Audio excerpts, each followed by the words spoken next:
Hi, and welcome into another edition of the Russell Street Report. I'm Tony Lombardi. With their 20-12 victory over the Tampa Bay Bucks, the Ravens advanced to 8-6 on the season. However, their playoff chances took a little bit of a hit because the Titans and the Colts won, also advancing to 8-6. It looks like now, folks, the Ravens are going to have to run the table in order to advance to the playoffs.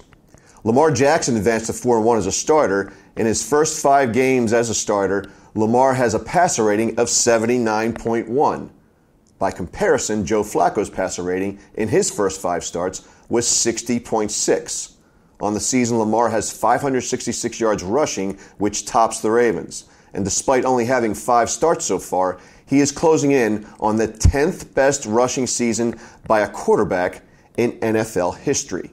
Since 1980, the Ravens have the most team rushing yards through any 5-week stretch, with 1,152 yards. That eclipsed the 1,150 yards that the Rams held since 1984. Also should be noted that in 1984, the Bears had a 5-game stretch of 1,147 yards, and the Rams had another 5-game stretch of 1,140 yards. Some prolific rushing offenses there. I've been a big critic of Brandon Williams, but against the Bucks, he came up with a big stop in a key spot, dropping Peyton Barber for a 3-yard loss on a big 3rd-and-1 attempt at the Ravens' 30 with less than 8 minutes to go in the game, and the Ravens clinging to a 20-12 lead. We'll talk about Brandon Williams later in the program. Following the stuff by Williams, Marlon Humphrey then made another big play to preserve the win.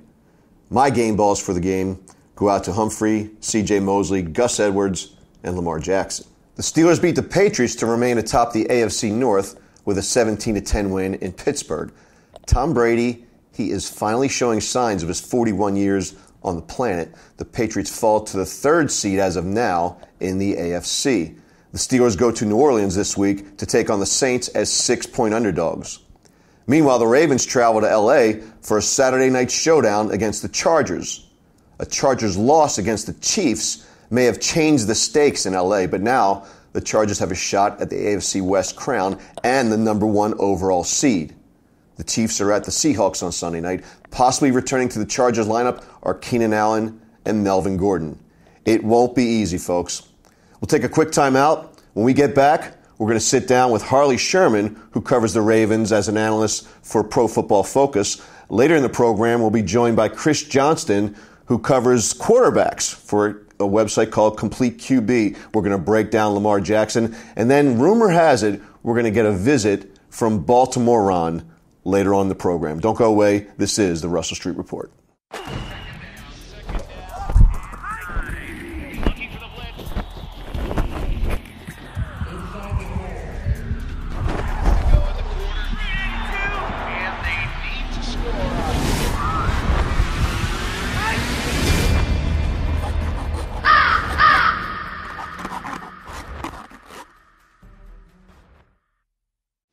Welcome back into the Russell Street Report. I'm Tony Lombardi. Joining us now on the Mobil 1 hotline, he covers the Baltimore Ravens for Pro Football Focus. His name is Harley Sherman. He joins us from across the pond. Harley, how are you today? I'm good, thanks. You?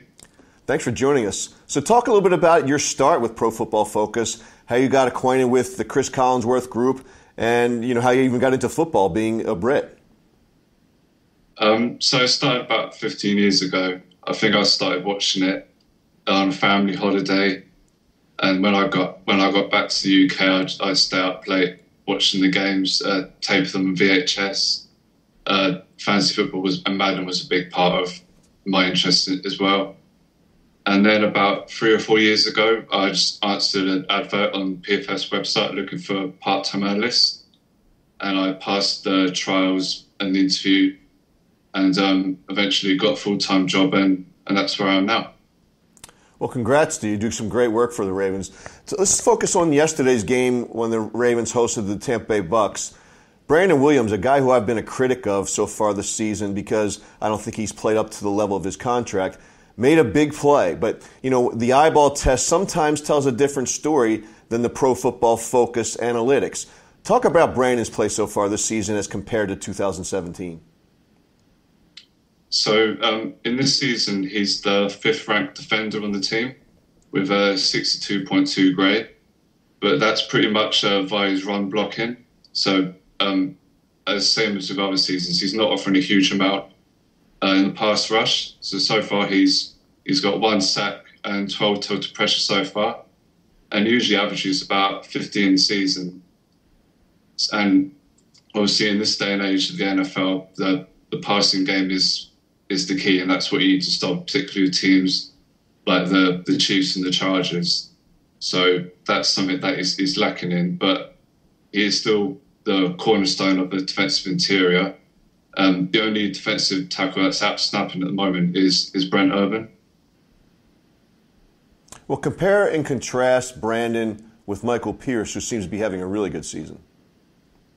Yeah, so Michael Pierce is actually our top-ranked defender of 90.9 grade, and he has about double the amount of pressures. So what he matches for him with against the run, he beats him with pass rushing basically. So Michael Pierce is definitely via our metrics, he's the more productive of the two.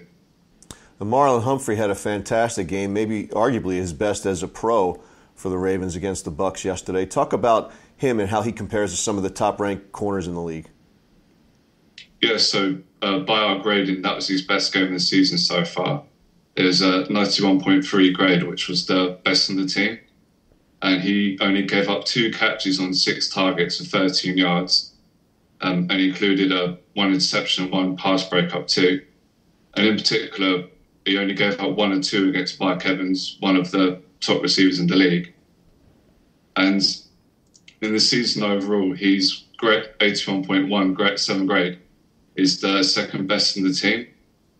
And despite giving up no touchdowns in 2017, he's given up 4, but there's been none since week 11.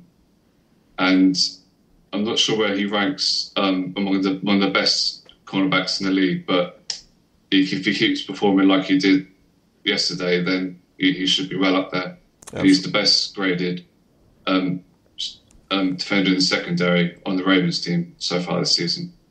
Shifting gears and moving to the other side of the football and talking about the Ravens offense, Lamar Jackson is getting a lot of publicity locally and throughout the nation because he's just a different kind of quarterback. Now, the Ravens are going to be facing some higher-powered offenses if they make it into the playoffs than they have over the past few weeks. But talk about Lamar as a quarterback and his development so far and how he will have to put points on the board against some of these higher-ranking offensive teams. Yeah, so it's a tough one because he's grading at only 58.8, which is around 40th among quarterbacks. So going solely off the PFF metrics is not that great. But like you say, what he offers is a completely different to what Flacco offers on the ground. Confusing defenses, but obviously he's won loss so far. Came against the Chiefs, which are one of the best offenses in the league. And the thing you have to worry about, particularly looking to the Chargers this weekend, is how you can match up with teams that can put a lot of points on the board and having to catch up from behind.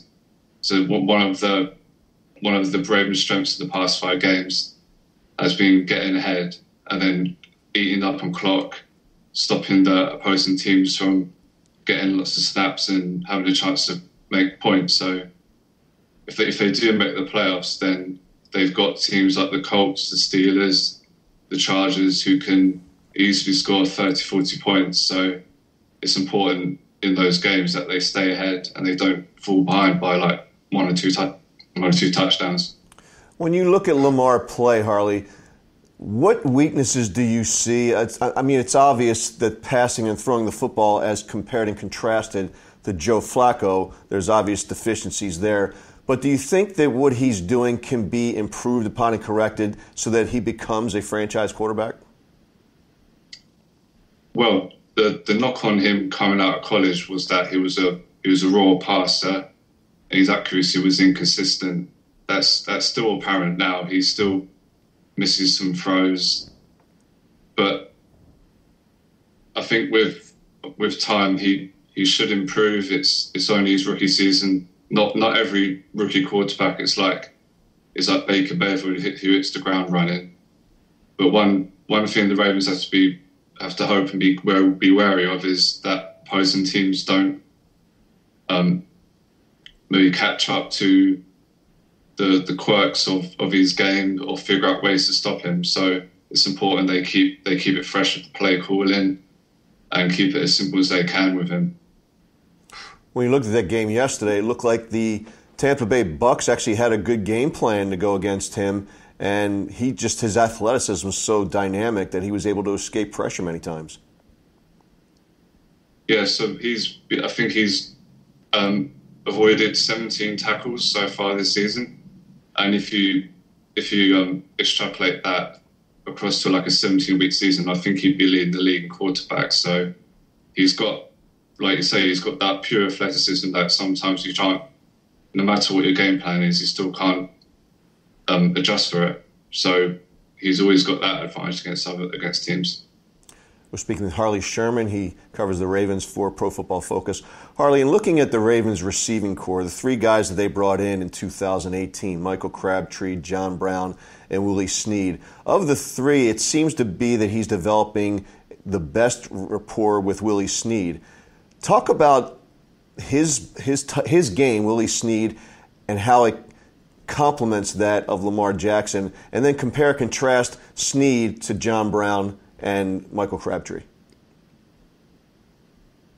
Well, Crabtree's probably the best of the three, and he offers like a smooth route runner. John Brown's more of a speedster, and I think with Willie Snead, he kind of complements Lamar's more. He's like his scrambling nature and his ability to play on the fly.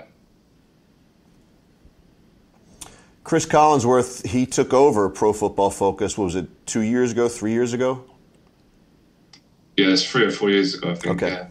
Now, I got to tell you, full disclosure, was not a big fan of Cris Collinsworth until recently when I saw him on A Football Life, NFL Network's A Football Life.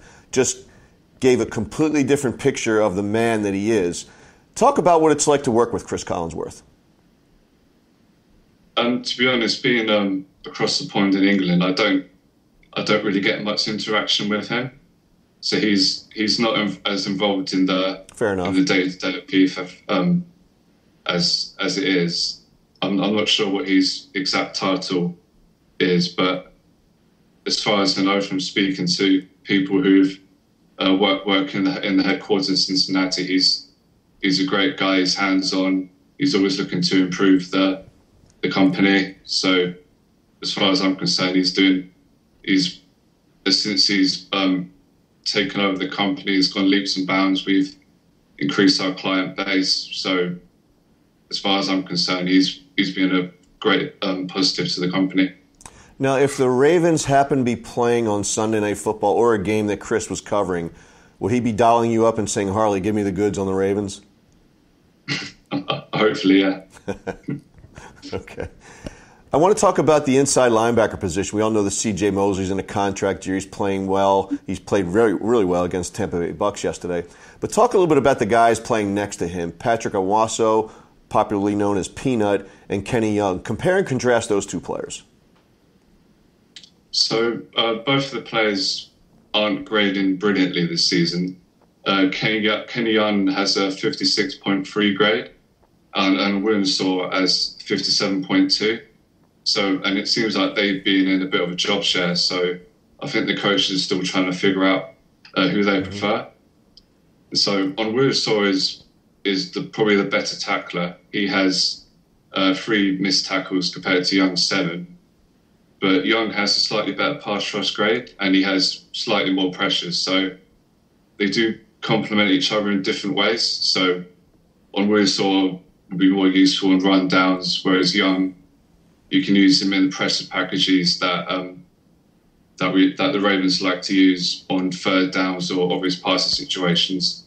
So I think the situation they've got right now with splitting them up, having them both play 30, 40 snaps a game works quite well.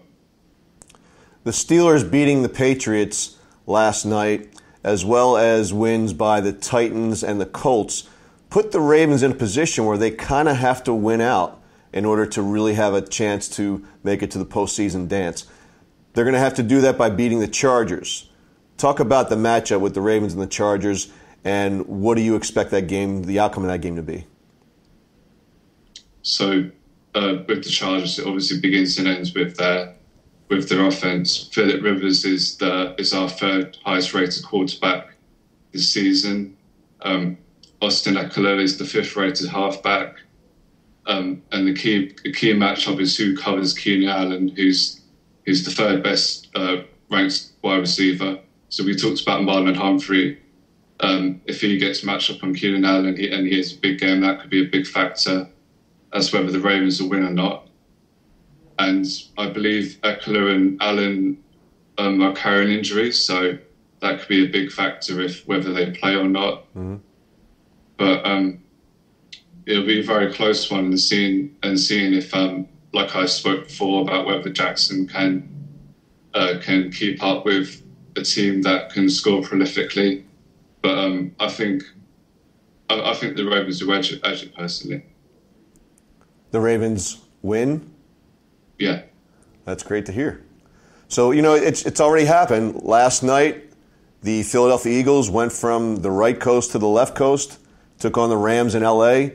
as 13-point underdogs, came away with the win. So maybe the Ravens can do the same as 4.5-point underdogs against the Chargers in Los Angeles on Saturday night. Harley, thanks for joining us today. Really appreciate it. Great. Thanks, Tony. Thank you. When we come back, we're going to be joined by Chris Johnston from Complete QB. We're going to break down Lamar Jackson and talk about the potential that he offers the Ravens going forward. Don't go away. Like 33rd Street was to Colt fans, Russell Street will become legendary for future generations of Raven fans. Not only is Russell Street the team's address on Sunday, it's now home to the website voted Baltimore's best 5 years in a row. You've known them as Ravens247.com for years, and now you'll love them as RussellStreetReport.com for many more. There's nothing else like it for Baltimore football fans. Trust me, RussellStreetReport.com. Baltimore's home for football 24/7. Hi, and welcome back into the Russell Street Report. I'm Tony Lombardi. Joining us now on the Mobil 1 hotline via Skype, he's from Complete QB. His name is Chris Johnston. Chris, welcome into the program. Tony, thanks for having me. Always glad to join. Hey, my pleasure. Hey, happy birthday, by the way. I'm a December baby as well. Thank you very much. The word got out on social media. You're like, what are you like? Absolutely. You're like 20 for the second time or something like that? 24, actually, Tony. Okay. Yeah, I mean, I was close. Yeah, close. All right, let's get down into it. First, let's talk a little bit about Complete QB. If you can share with our listeners and viewers a little bit about what your program's about, and that way that'll give them a little bit of background as we get into our conversation. Sure. So it's essentially born out of a love for all things quarterback. We conduct 2-day regional camps, about 7 or 8 locations around the U.S. That are geared mostly toward high school youth, some college guys. And then we do team workouts, individual training, that sort of thing. And then we do, as we do with you over the years, Tony, we do some pre- and post-draft analysis, NFL and college football, media appearances and talk here and there, as well as presence on the web in terms of like tutorials and that sort of thing related to quarterback play. Now, you mentioned high school and some college kids. Some would argue that the Ravens are now running a college or high school offense. Your thoughts on Lamar Jackson so far from what you've seen at the professional ranks? So I think what we've seen is an extension of what we saw of him in his 3 years at Louisville. I think that he's who he was when he got drafted. I think he's an exciting player, pretty dynamic, can obviously use his legs to solve a lot of problems. Although I don't know how well that fits into long-term NFL plans, and I'm sure we'll talk about that here a little bit down the line. But what I've seen so far is a really dynamic player who's still doing on-the-job training as an NFL quarterback as a rookie. Certainly has shown some flashes, but I think some things that certainly need some refinement as well so far. So given his explosiveness and his speed, I think it's only natural that people will closely line him with Michael Vick. But from my perspective, and I'd rather have yours, but from my perspective, I don't think that's a fair comparison. I don't really even think it's an accurate one outside of their speed. Your thoughts on that comparison? So you cut out on me for a moment, but I think you said the Michael Vick comparison, right? And right. I think it's a logical one because they're both guys who can run around and make some plays. I think that, just in terms of physical stature, they're built a little bit different. I also think that Lamar Jackson, ultimately, it's an incomplete grade in the NFL. He's just a few games into his career, whereas the body of work we can look at with Michael Vick is very consistent with what he did in college. His accuracy, by NFL standards, modern-day NFL standards, was not what you'd look for in a prototype or a franchise quarterback, but he did have the X factor, able to run around a good bit. I think with Lamar Jackson, it's still a little early for us to evaluate him as someone who, to establish what he can or cannot do as an NFL quarterback. I think early on, the part of the comparison that is fair is their efficiency and their completion percentage, kind of the touchdown-interception ratio you might expect from that style of quarterback, and certainly his capability and ability to extend drives. One of the things that probably a parallel between the two that's, I think, a bit worrisome for a long-term plan for an NFL franchise would be when that much of your rushing productivity comes from the quarterback position. It's usually not a good thing because, as mostly an economic factor in the NFL, no one's really hoping to design a whole lot of quarterback run plays and to have guys from the quarterback position in the league. And I think you saw that a lot, especially in his Falcons days with Michael Vick, that things are break down and he kind of in an impromptu way would gain a lot of rushing yards that way. We're seeing the same thing here now with Lamar Jackson leading the Ravens in rushing. Certainly not something that you'd hope to do on purpose in the NFL, that's for sure. Now, if you were in the quarterback's room and you're sitting there with James Urban, the quarterback's coach, Marty Mornhinweg, the Ravens offensive coordinator, and you're looking at film with Lamar Jackson, and you look and study at his throwing motion, because it's been criticized, and maybe that has something to do with his accuracy. What if they asked you, Chris, as the founder of Complete QB, what would you suggest to those guys if they asked for your expertise on how to fix Lamar Jackson's passing? So one of the things that I think we've seen over many years with quarterbacks, once they reach the college level and certainly beyond, is the ability to reinvent somebody mechanically. We're talking about now for a 22-year-old as they come into the league, someone who's got 2 decades of muscle memory built into the way they deliver football. If you don't believe that to be the case, take a look at Phillip Rivers out at the Chargers. I would certainly never instruct anybody to use the mechanics that Phillip Rivers. But he gets it done. He's gotten by pretty well, I'd say. He's done okay with it. And it was all a byproduct of his dad was a high school coach, and the legend has it that he gripping the high school and college-sized ball as a little kid. The only way he could manage to hold on to that ball and deliver it was to kind of cup his hand, break his wrist, and have his elbow underneath the ball. That's how he learned to survive. We're adaptive creatures in that way. Over time, he adapted the rest of his mechanics to kind of suit that delivery. I think when you get to the point where you're in your early 20s and you're a grown man and you throw a football a certain kind of way, I think much of the arm action is set, if not entirely in stone. It's pretty much what it's going to be. I think the things that you can really work to change are the way that you come in contact with the ground, the amount of rotation you have in your delivery, where you step with the lead foot, with the non-thrown foot, those sorts of things. And I think a lot of it is kind of informed or influenced by the type of offense, the style of offense that you run. Do you like a guy out in space? Do you like a guy to be a play-action guy, similar to how Flacco was for so many years for the Ravens, by design? Or is he a straight shotgun, get the ball out quickly kind of guy? And I think a couple things to note with that. Do I think that refinements can be made mechanically? Certainly over time, especially in response to things like injury, inaccuracy, as you said. But I think it's more of a whole-body approach as opposed to mechanically the way that the ball comes off the hand. I think that much of that has already been determined by this point. But I think Lamar Jackson has demonstrated an ability, I think, to recognize things intellectually and see them on the field and be able to understand things from a position, because he was asked to do a lot in college. It's a matter of if the Ravens can determine that that's the sort of quarterback that they want. They have really two polar opposites on their roster in their quarterback room right now. And they got to decide what direction are they going to go.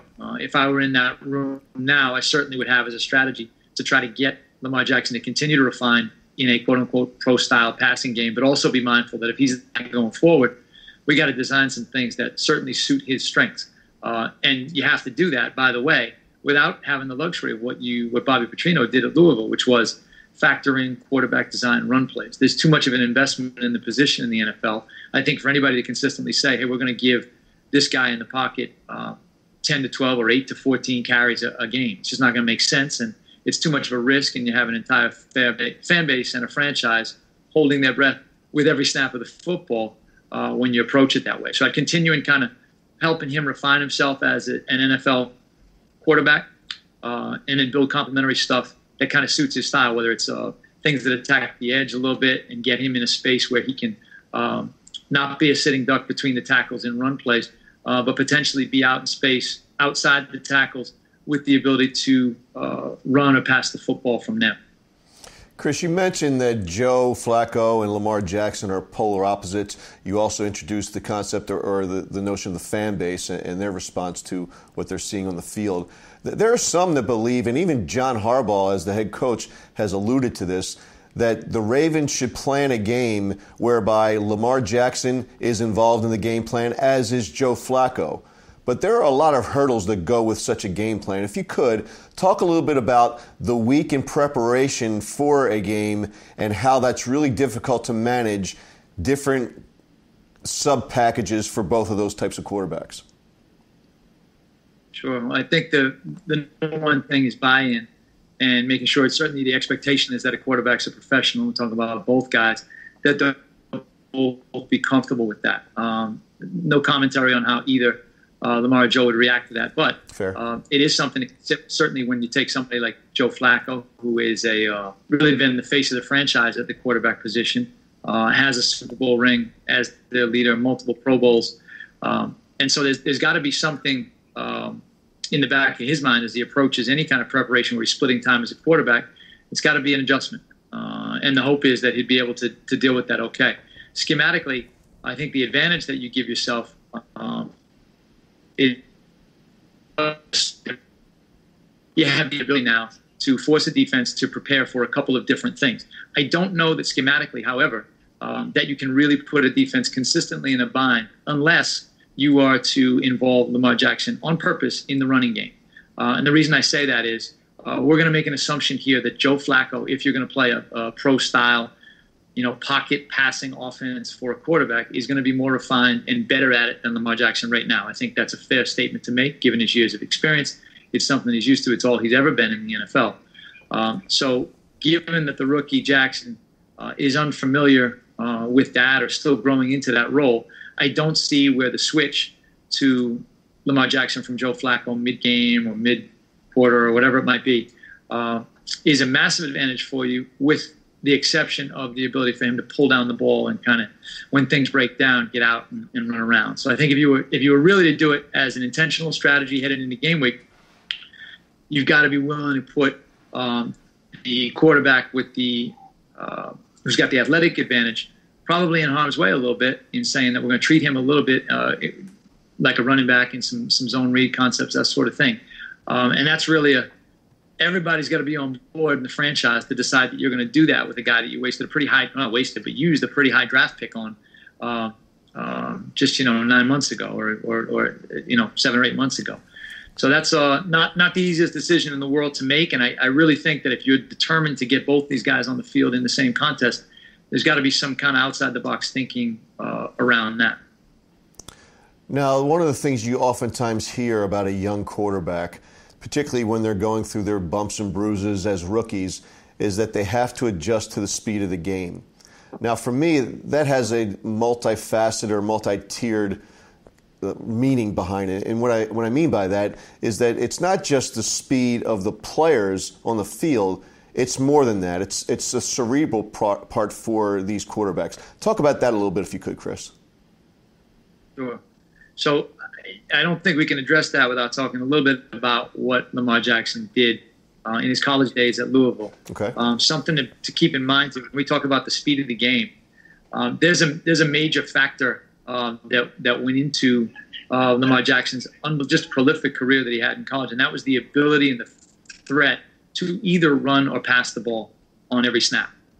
So the speed of the game, I don't know if it's so much that a dramatic increase from playing at a high-level college, a Power 5 conference, like the ACC, then moving to the NFL. Certainly it's the finest of the finest in the NFL, but there's not a lot of slow guys running around on the field in the ACC either. What I think the primary difference is schematic, in that oftentimes there are windows that didn't have as quick a closure on them because oftentimes you'd be a ride and read or ride and decide type of approach. We're gonna have to do a whiteboard session sometimes soon, Tony. Let's get on the board and let's do that and kind of draw stuff up. But oftentimes when you make a pull decision, or pull the football and deliver the ball, oftentimes there's not a back edge to that window because the guy that was the back edge of that window was your trigger man to decide if you're going to throw the football or give the football or run it or whatever.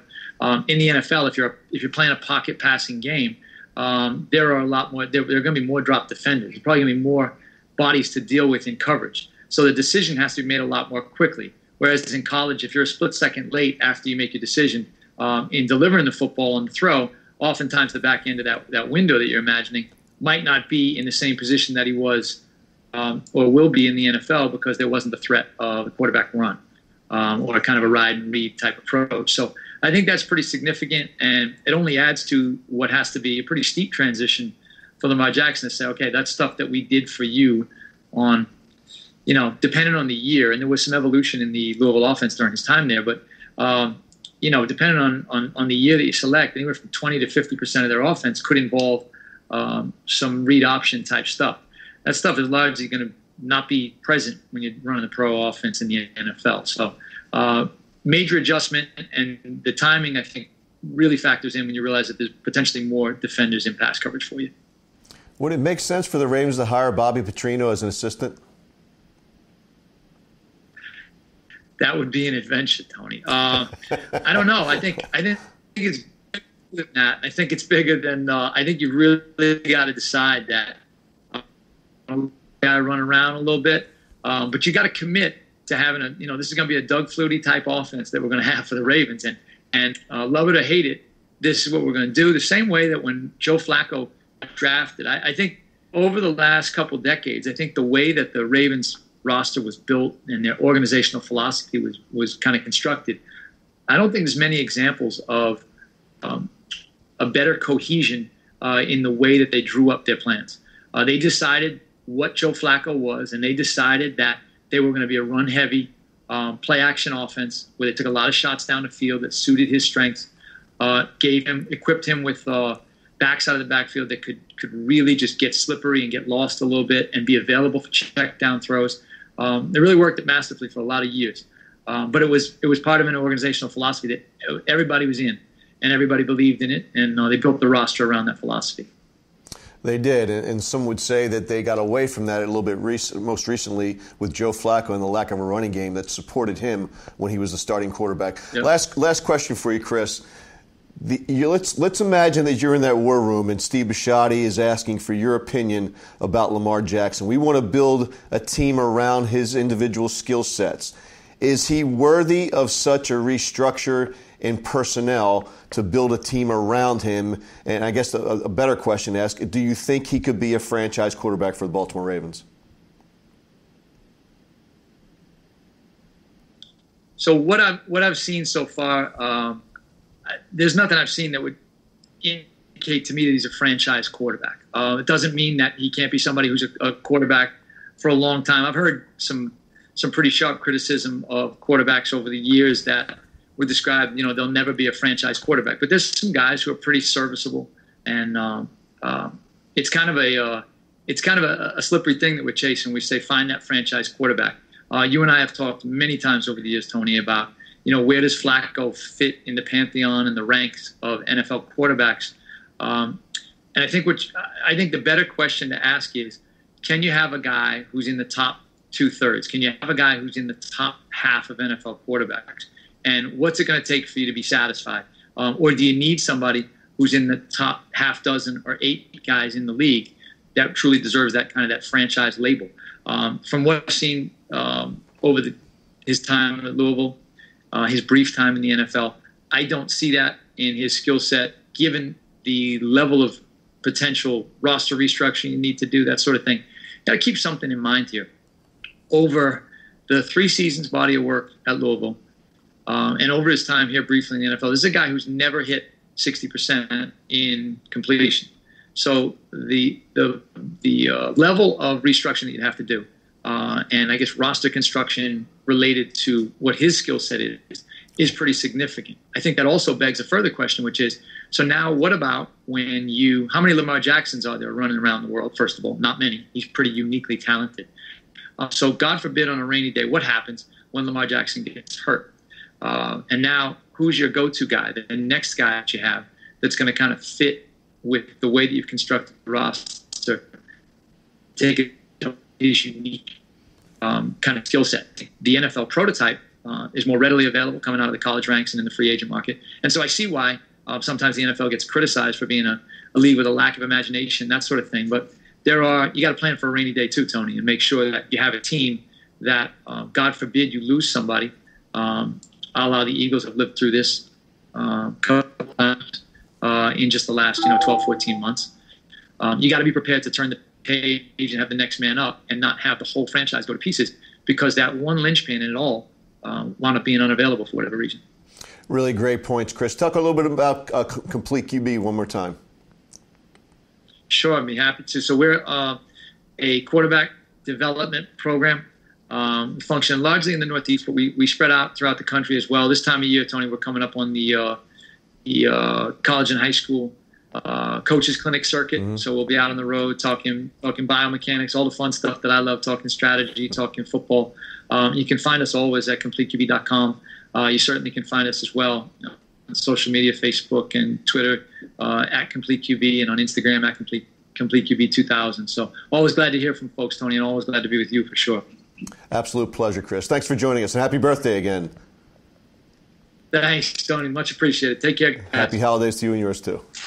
All right, we're going to take a quick time out. When we come back, rumors are true, folks. Baltimore Ron will be here. Don't go away.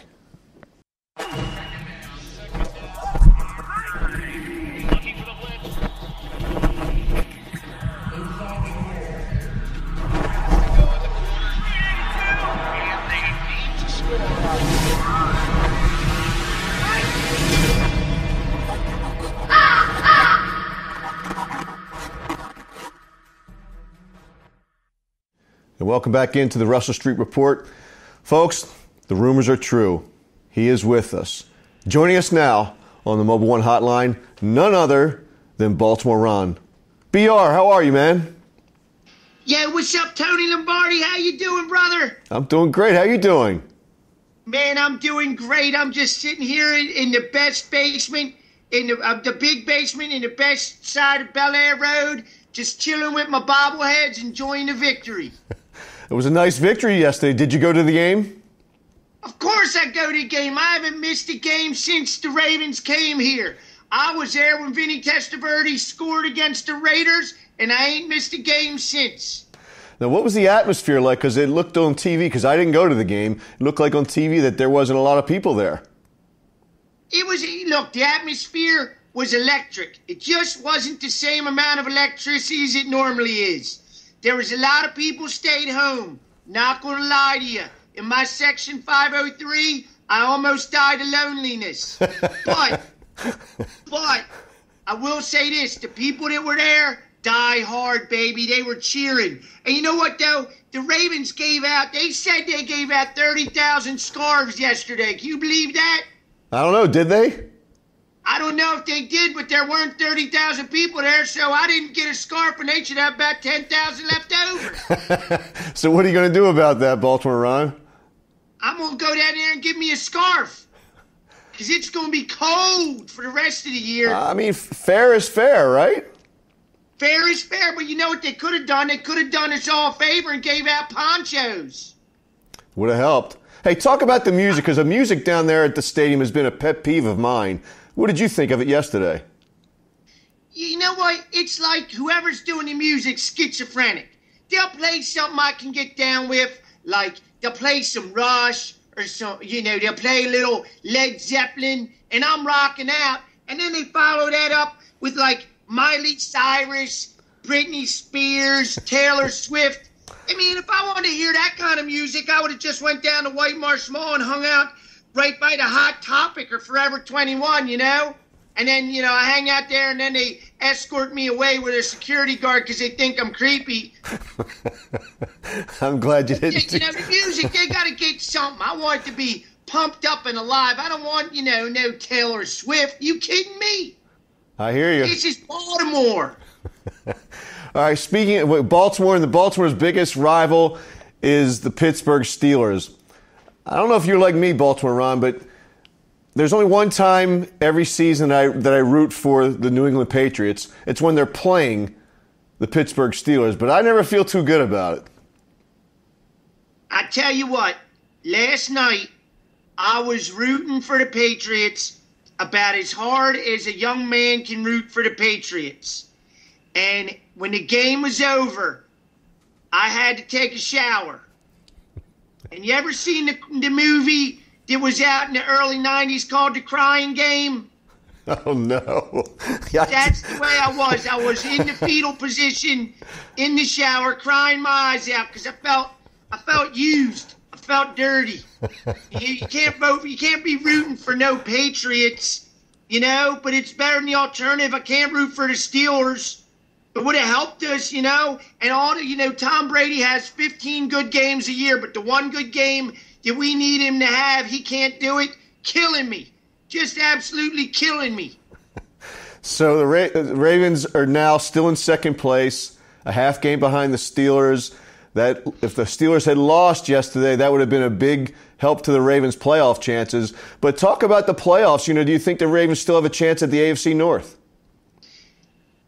Here's what I got to say. TCB, Lombardi, take care of business. TCB, the Ravens TCB, they're in like Flint. Because here's what's going to happen. The Steelers got to play New Orleans. And New Orleans is going to beat them like they stole something. New Orleans is going to smack them around like a puppy that pooped on the floor. That's the way it's going to be. It's going to be a whooping. So if the Ravens can just keep Lamar Jackson moving and grooving, shaking and baking, and we keep pounding the ball down their throats, Chargers ain't going to beat us. I don't care if they're in San Diego, if they're in Los Angeles, if they go to New Mexico. Hell, if they go to Canada, they're still getting an ass whipping. So let's dial it forward. They're going to go to L.A. to play the Chargers. A must-win, like you said, TCB, take care of business. Will the Ravens take care of business in L.A.? There ain't no question. Ain't no question. Here's what's going to happen. The way I look at it is like this, Lombardi. Lamar Jackson is to the Ravens offense what Sammy Hagar was to Van Halen, right? When David Lee Roth got a hip injury and couldn't sing no more? Well, Hagar stepped up, and it was a totally different. It was vastly different, but it gave the band a new sound and a much-needed boost. You know what I'm saying? It was totally different. Still Van Halen, but different. And that Lamar Jackson, man, he is so fast, Lombardi. He is lightning fast. Last time I saw anything move that fast, Michael J. Fox traveled back in time in a DeLorean. And his space capacitor, right? Whatever that thing was called. I don't know what it was, but that's the way he runs. He runs and he leaves trails of smoke behind him. People are tackling ghosts out there. So I don't think there's anybody that's going to be able to stop Lamar Jackson. And then we hit him with a little razzle-dazzle, and then we give it to Big Gus, and he just runs people over. So give us a score, Baltimore Ron.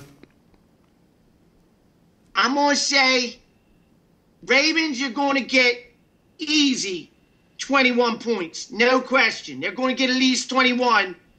And they're going to have the ball. It's a 60-minute game. They're going to have the ball on the ground for about 50 minutes. And I think the Chargers are going to be good enough to get 7. So I'm going 21-7, Baltimore Ravens. There you go, folks. You heard it from Baltimore Ron. Baltimore Ron, thanks for calling in. Always a pleasure. Oh, my pleasure. My pleasure. And look, that is my story, and I'm sticking to it. As you usually do. Thanks for joining us, Baltimore Ron. Later. We're going to take a quick time out. When we come back, we'll wrap up the show. Like 33rd Street was to Colt fans, Russell Street will become legendary for future generations of Raven fans. Not only is Russell Street the team's address on Sunday, it's now home to the website voted Baltimore's best 5 years in a row. You've known them as Ravens247.com for years, and now you'll love them as RussellStreetReport.com for many more. There's nothing else like it for Baltimore football fans. Trust me, RussellStreetReport.com. Baltimore's home for football 24/7. Thanks again for joining us here on the program today. Also, special thanks to Harley Sherman, who covers the Ravens for Pro Football Focus, as well as Chris Johnston, who covers quarterbacks for Complete QB. Got to check out CompleteQB.com for all the latest from Chris Johnston. And also special thanks to the always enjoyable Baltimore Ron. A programming note, next week, given the holiday, we'll only be doing an audio version of the program, so be sure to subscribe to us on iTunes and YouTube. On behalf of the entire staff of Russell Street Report, thanks for joining in, and happy holidays.